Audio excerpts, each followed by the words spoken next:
গাইবান্ধায় গত ৫ মাসে ৭০টি ধর্ষণ চেষ্টার অভিযোগ মিলেছে, যাতে মামলা হয়েছে ৫৫টি।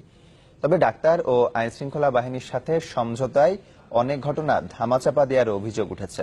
ভুক্তভোগীদের বেশিরভাগই স্কুল কলেজের ছাত্রী, তাই আতঙ্ক ভর করছে শিক্ষার্থী ও অভিভাবকদের মনে। গাইবান্ধা থেকে আসাদুজ্জামান মামুনের রিপোর্ট।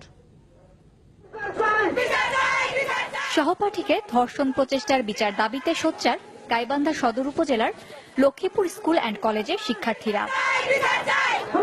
অভিযোগ, গত ফেব্রুয়ারিতে ওই শিক্ষার্থীকে ডেকে নিয়ে ধর্ষণের চেষ্টা করে স্থানীয় এক বখাটে। স্থানীয়রা তাকে ধরতে চাইলেও পালিয়ে যায় সে। নরপশু কর্তৃক যে এই ধর্ষণের যে চেষ্টা হয়েছিল, এই চেষ্টা সত্যি একটা নিন্দনীয় কাজ। সম্প্রতি একই এলাকায় স্থানীয় ইউপি চেয়ারম্যানের বিরুদ্ধে থানায় ধর্ষণের অভিযোগ আনেন আরেক শিক্ষার্থী। পরপর এরকম বেশ কিছু ঘটনায় আতঙ্ক তৈরি হয়েছে গাইবান্ধায়। এতে অনেকেই স্কুল কলেজে যেতে ভয় পাচ্ছেন। স্কুলের সামনে এসে প্রতিনিয়ত মেয়েদের দিকে তাকায় থাকে।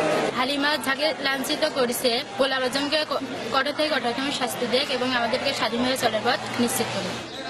গাইবান্ধা সদর হাসপাতাল সূত্র বলছে, গত জানুয়ারি থেকে ৩০ মে পর্যন্ত জেলার ৭ উপজেলায় ৭০টি ধর্ষণের অভিযোগে ডাক্তারি পরীক্ষা হয়েছে, যাদের বেশিরভাগই স্কুল কলেজের শিক্ষার্থী।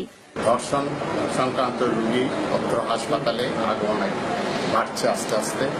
আমরা জানুয়ারিতে 10টি, ফেব্রুয়ারিতে 15টি, মার্চে 17টি, এপ্রিলে 13টি এবং মেতে 11টি ধর্ষণ রোগী পরীক্ষা করেছি।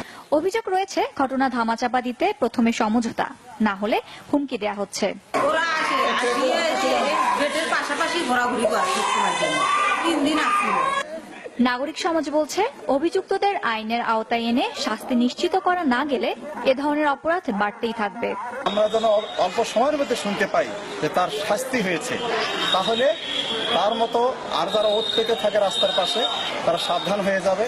গাইবান্ধার পুলিশ বলছে, সবগুলো অভিযোগের তদন্ত চলছে। প্রমাণ পেলে অভিযুক্তদের গ্রেপ্তার করা হবে। আমাদের কাছে এই ধরনের অভিযোগ আসলে আমরা কখনো বিশেষ করে মেয়েটার সিকিউরিটি সেফটির কারণে কিন্তু আমরা এটা খুব তড়িৎ ব্যবস্থা নিই। প্রশাসনের হিসেবে গত ৫ মাসে ধর্ষণ চেষ্টার অভিযোগে গাইবান্ধায় মামলা হয়েছে ৫৫টি। Desk report, channel 24।